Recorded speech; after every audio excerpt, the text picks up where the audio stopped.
سے تم نے عہد کیا ہے یوم رس میں کہ تم ایک ہی مالک کو اپنا رب مانو گے،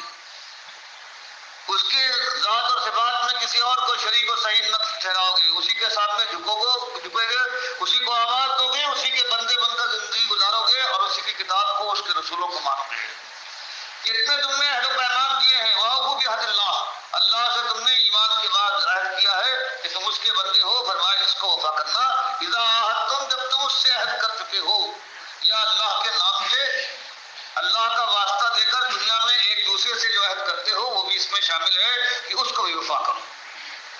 ولا تنقضوا الایمان، اور جب قسم کھا لو کسی بات کی تاکید کر دو، بعد توکیدہا، اور اس کو تاکید کرنے کے بعد، اس کو مضبوط کرنے کے بعد تم اس کو نہ توڑو، ولا تنقضوا، اس کو نہ توڑنا، وقد جعلتم، اور کس طرح تم توڑ سکتے ہو کہ تم نے بنایا ہے اللہ کو علیکم کفیلا، اپنے اوپر کفیل بنایا ہے، گواہ بنایا ہے کہ وہ جاننے والا ہے، وہ اگر ہم نے بدہضی کی اور قسم کھانے کے بعد جھوٹی قسم کھائی تو پروردگار ہم سے سمجھنے والا ہے۔ فرمایا یہ اتنی بڑی بات، اس طرح سے تاکید کے ساتھ قسم کھاتے ہو اور قسمیں یوں ہی کھائی جاتی ہیں اعتماد دلانے کے لیے، تو دیکھنا اعتماد کو دھوکہ نہیں دینا، ورنہ یاد رکھنا یہ نہ سمجھو کہ تم اس کو فریب دے دو گے گویا تم نے سب کو فریب دے دیا، مالک تمہارے اس فریب میں نہیں آ سکتا، ان اللہ یعلم ما تفعلون، کیونکہ وہ ایسی ذات ہے کہ تمہارے ایک ایک فعل سے واقف ہے، وہ جانتی ہے کہ تم نے کیا کیا ہے، کس ارادے سے کیا ہے، اس لیے وہ تم سے سلٹ لے گا اور سمجھ لے گا۔ ایسا نہ ہو جائے کہ کئی معاملہ زندگی بھر تو تم ایک کام کرتے رہے، تقویٰ بھی ہے، ایمان بھی ہے، سارے کام ہو رہے ہیں، لیکن کسی وقت ایسا ہو جائے کہ یکایک کہیں تمہارے جذبات میں کوئی حیران پیدا ہو، تمہارے نفس پر چوٹ لگے، تمہارا کردار کہیں زخمی ہو جائے، اور اس کے بعد پھر تم اس کے بندے بن کر اپنی ساری چیزوں کو بھول جاؤ کہ ایمان کیا ہوتا ہے اور اللہ کے تقویٰ کیا ہوتا ہے۔ فرمایا ولا تکونوا، دیکھنا نہ ہو جانا کلتی، اس عورت کی طرح سے کہ نبذت غزلہا، کہ اس نے سوت کاٹا ہے، کپاس لینے کے بعد اس نے سوت کاٹا، اور اس کے بعد من بعد قوت انکاسا، کہ اس نے پوری طرح سے سوت کا کاٹنے کے بعد ڈورا بنا لیا، سب کچھ اس کا موجود ہو گیا، اور اس کے بعد ایک چیز جو چاہتی تھی وہ بن جانے کے بعد پھر اس نے اس کو ٹکڑے کر دیا، جیسے پہلے ہوئی تھی ویسے لوٹ گئی۔ فرمایا یہ ہر وقت ہے، اپنے یاد رہو، یہ کوئی تم سے معاہدہ کیا گیا ہے، تم سے بات کہی گئی ہے، تم کو حکم دیا گیا ہے، تو ایک دن ایک صبح اور ایک شام کے لیے نہیں ہے، یہ تمہاری زندگی کا برابر کا سودا ہے، آخری سانس کی آخری ہچکی تک تم کو اہتمام کو یہ کرنا پڑے گا، دل کی آخری دھڑکن تک، نفس کی آخری جنبش تک، جب تک تمہارا چہرہ کملا نہ جائے، تمہاری آنکھیں بتھا کر چڑھ نہ جائے، تمہارے ہاتھ نہ لگ جائے، اس وقت تک سانس بند نہ ہو جائے، اس وقت تک کے لیے یہ بات ہے، کہیں ایسا نہ ہو کہ سب کچھ کرنے کے بعد، جیسے عبداللہ ابن مسعود رضی اللہ تعالیٰ عنہ کی روایت آتی ہے کہ ایک وقت آتا ہے کہ ایک انسان ہے کہ نیک عمل کرتا جا رہا ہے، یہ تاریخ پھر وہ بدلتا ہے اور جہنمیوں کے اعمال کرنے لگتا ہے، اور اس کے بعد جہنم میں جھک جاتا ہے۔ فرمایا کہیں یہ نہ ہو جائے۔ اور تتخذون ایمانکم دخلا بینکم ان تکونوا امة ہی اربا من امہ، کہ تم میں بعض ایسے ہیں کہ بنا لیتے ہیں اپنی قسموں کو فریب کاری کے ساتھ دخیل، بینکم اپنے درمیان، ان تکونوا اس لیے تاکہ ہو جائے امتن ایک گروہ ہے، یہ اربا زیادہ فائدے مند ہے من امہ کی دوسرے گروہ سے، یعنی جھوٹی قسمیں کھا کر اپنے فائدے، اپنی قوم کے فائدے کے لیے بعض گروہ اللہ کو گواہ کرتے ہیں اور قسموں کے ذریعے سے دنیا میں فریب دیتے ہیں۔ فرمایا کہ ایسا نہ ہونا پائے، نہیں ہونے پائے، یہ قسمیں ہیں، یہ بھی اللہ کی آزمائش ہے، اگر تم نے اللہ کو گواہ کیا ہے تو اس کے بعد پھر اپنی بات کی پچ کرو اور اپنی جان دے دو گے، لیکن تم اس قسم کی خلاف ورزی نہیں کرو گے۔ انما یبلوکم اللہ بھی، پروردگار تم کو اس ذریعے سے آزماتا ہے، تمہاری ہر چیز ہر کام تمہارا ہے، یہ ایک آزمائش ہے، امتحان گاہ میں، آزمائش گاہ میں، اس لیے ہر وقت اسی انداز سے پورے شعور کے ساتھ، ادراک کے ساتھ جو قدم بھی اٹھاتے ہو، جو عمل بھی کرتے ہو، سوچ سمجھ کے کرو۔ یہ بیان ہے ڈاکٹر مسعد الدین عثمانی رحمۃ اللہ علیہ کا، اور موجودہ حالات کے اوپر، خاص کر ان کی اپنی جماعت کے اوپر جو چیزیں فٹ آ رہی ہیں ڈاکٹر صاحب کی وفات کے بعد، ان کی میں نشاندہی کروں گا تاکہ میرے پیارے بھائی غور و فکر کرو۔ دیکھیے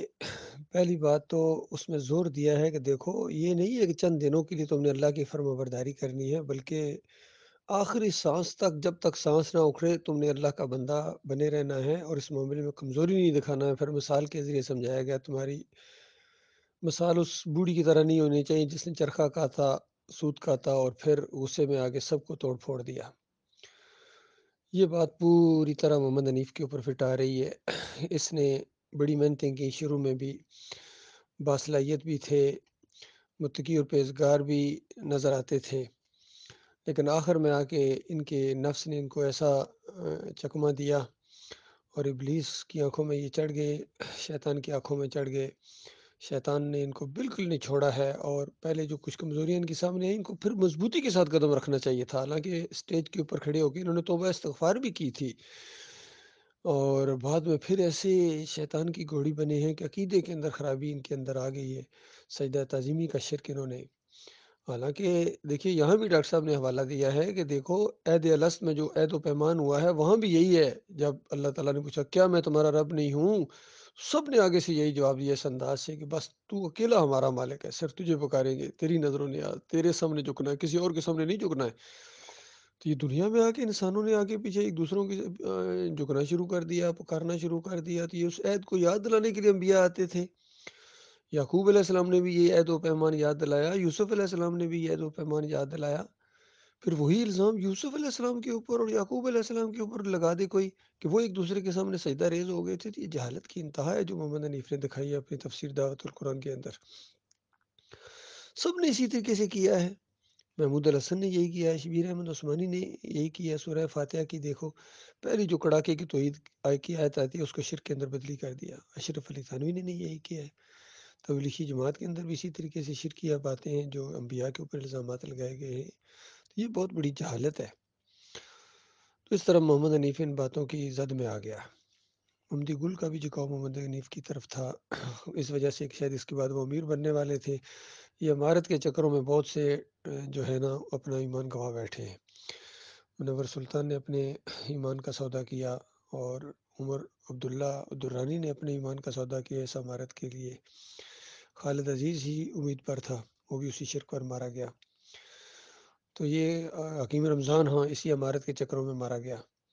تو اللہ کے بندو عمارت کوئی چیز نہیں ہے، اپنے ایمان کو بچا کے لے کے جاؤ، پھر تمہیں اللہ تعالیٰ عمارت تو کیا تمہیں بادشاہی عطا فرمائے گا۔ اتنے بڑے بڑے وعدے ہیں اللہ تعالیٰ کے، آخری سانس تک اس ایمان کو قائم رکھو، چمٹ جاؤ اس ایمان کے ساتھ اور بالکل جم جاؤ اس ایمان کے خلاف، کوئی بات کسی کی سنو ہی نہ۔ یہ ایمان ہونا چاہیے، اس پر ڈاکٹر صاحب زور دے رہے ہیں۔ دوسری بات دیکھو عہد و پیمان کے اوپر بہت زور دیا ہے کہ عہد و پیمان اگر کرو کسی کے ساتھ اور خاص کر جو اللہ کا اوپر ذمہ لے لو یا قسم والا انداز ہو، پھر تو اس عہد و پیمان کو نہیں توڑنا، یہ تمہاری بہت بڑی آزمائش ہوتی ہے اس وقت۔ یہ بدر صاحب کے بچوں نے اس عہد و پیمان کی بہت بڑی خلاف ورزی کی۔ جب ہمارے سے ان کی ملاقات ہوئی تھی انہوں نے کہا بھائی یعقوب علی سے ان کی انہوں نے کہتے ہیں ہم جان چھڑا رہے ہیں کیونکہ یعقوب علی کے اندر انکاری حدیث والا انداز آ گیا ہے۔ حالانکہ یعقوب اور سرفراز پہلے نکلے تھے جماعت سے اور سعید احمد بھی انہی کے ساتھ تھا، انیس الدین بھی، فیاض محمود باجوہ بھی، یہ سارے گروپ بندی ایک جتھا بنا تھا۔ بدر زمان صدیقی بھی ان میں بعد میں مل گیا۔ تو یہ جتھا تھا، حالانکہ ان کو بہت منع کیا گیا تھا کہ حنیف صاحب کے اندر کمزوریاں ضرور ہیں لیکن شرک نہیں ہے، تم شرک جب تک امیر کے اندر نہ آئے تم عمارت کے اس سے نہیں ہٹ سکتے ہو، اس کے علیحدہ اپنی عمارت نہیں قائم کر سکتے ہو، لیکن نہیں باز آئے، انہوں نے اپنے علیحدہ جتھا بنا دیا۔ بدر سلمان صدیقی کو انہوں نے سرفراز نے استعمال کیا پوری طرح، اس کے وہ باتیں موجود ہیں، تو اس کو آگے کیا پہلے تاکہ لوگوں کو جال میں پھنسائے اور پھر اس کے بعد اس نے سارا کمانڈ اپنے ہاتھ میں لے لی، اپنے اس یعقوب علی کو آگے کر کے ساری کمانڈ اب اسی کے پاس ہے۔ لیکن اس کے بعد یہ کتنے گروپوں کے اندر تقسیم ہو گیا، اختر بیگ علیحدہ ہو گیا اور دائیوں نے علیحدہ گروپ بنا لیا۔ تو یہ کہنے کا مقصد یہ ہے کہ اس کے بعد جب یہ نکل رہے تھے بعد میں، تو ظاہر بات ہم نے تو محمد حنیف سے عقیدے کا اختلاف کیا ہے 2017 کے اندر، تو اس کی نشاندہی کی، اس کو موقع دیا 6-7 مہینے، اس کو سمجھاتے رہے، نہیں مانا تو پھر ہم ظاہر بات ہم تو اس کے ساتھ نہیں چل سکتے تھے، نہ یہ ہمارے ساتھ چل سکتا تھا۔ اب یہ امیر بننے کے لائق کیا مقتدی بننے کے لائق نہیں رہا تھا، وہ اپنے شرک کے اوپر جم گیا۔ تو انہی دنوں کے اندر یہ یعقوب علی سے جب نکل رہے تھے بعد میں،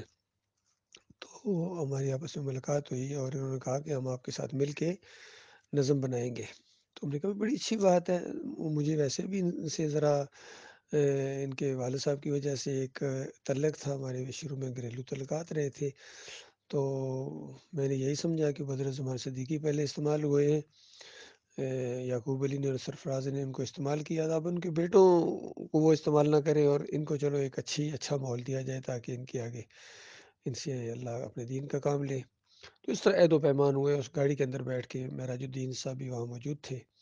تو اس کے بعد انہوں نے ایسے وہ عہد و پیمان توڑے، بلکہ الزامات لگا کہ انہوں نے اصل میں فیاض محمود باجوہ کو پتہ چل گیا تھا کہ یہ گٹھے ہو کے نظم بنا رہے ہیں، وہ بہت تیز چونکہ مولوی ہے، نظر باز ہے، تو اس نے ان کو اپنی شکنجے میں لے لیا اور ان کی صلاحیت ساری ماری گئی۔ حالانکہ وہ ان کو کہتا بھی تھا کہ بزدل قسم کے لوگ ہیں، باصلاحیت نہیں ہے، میں ان کو چلا رہا ہوں، لیکن پھر بھی ان کو غیرت نہیں آئی۔ بہرحال کہنے کا مقصد یہ ہے کہ یہ دیکھو عہد و پیمان توڑنا بہت بڑی یہ بدقسمتی ہوتی ہے اور بہت بڑی یہ گناہ گاری ہوتی ہے، تو یہ انہوں نے عہد و پیمان توڑے ہیں۔ پھر اس راستے سے آسائی ہٹے ہیں، ڈاکٹر صاحب کی یہ دعوت جس انداز سے سامنے آئی تھی، یہ سارے ہٹے ہیں، اس کو ٹیڑھا کرنے کی کوشش کی ان تینوں گروپوں نے، چاہے یہ فیاض محمود باجوہ کا گروپ ہو، یعقوب علی کا ہو، دائیوں کا ہو، اختر بیگ کا، اور یہ محمد حنیف کا گروپ رفایام والا، اور کیا نام ہے لانڈی والا جو انیس الدین اور سعید احمد کا گروپ ہے، یہ تو خیر شرک کے اندر مبتلا ہو گئے، ان کی تو عقیدے کے اندر خرابی آ گئی، مرتد ہو گئی ہے۔ اللہ تعالیٰ اس بربادی سے اپنی پناہ میں رکھے۔